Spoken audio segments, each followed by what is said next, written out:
Basi baada ya muda akili ikadai nianze kumfuatilia. 2020 nikiwa kitandani alikuja mteja kutoa pesa. Akaanza kwa kunambia, dada na kifua wewe, natamani ningekuwa na moyo kama wako. Nikamuuliza kwa nini?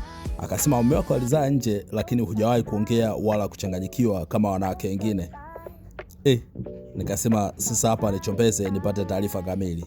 Nikasema niumie mimi kuzaa azae yeye, ni maisha yake na mwanamke wake, mimi na watoto wangu na maisha yangu binafsi.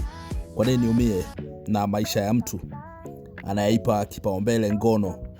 Akanijibu kweli, lakini akapita kushoto. Hapo najikaza.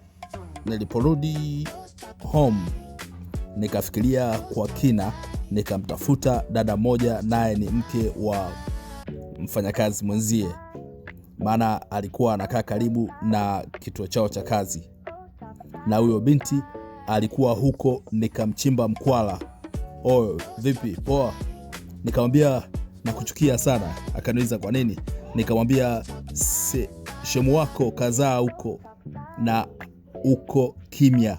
Akaguna na wanaleana, na huyo binti anatamba kuwa mimi ile siku nililazwa baada ya kusikia yeye kazaa mtoto wa kiume. Yule dada akajibu ni kweli, ila nilishindwa kukwambia kwa kuwa kile kipindi nilipokuja hospitali hukuonesha kama umesikia haya. Hata hivyo mume wako waliachana baada ya kugundua mtoto si wake, wa mfanyakazi mwenzie. Nikasema Mungu kajibu maumivu. Nikampigia yeye akiwa chuo, nikamchana, nikamwambia kipindi kile unafanya drama, kumbe ulizaa na demu. Nikamtajia jina la mtoto wa mfanyakazi mwenzie huyo.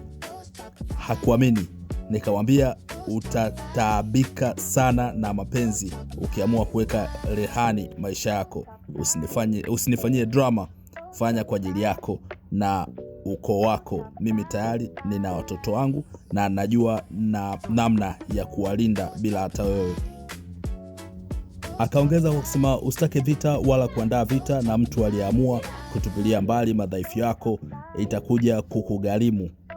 Akajifanya bla bla bla nyingi. Nikapita kushoto. Kufika 2023 kamaliza degree, akarudi. Alipofika akajifanya ana utu, akadai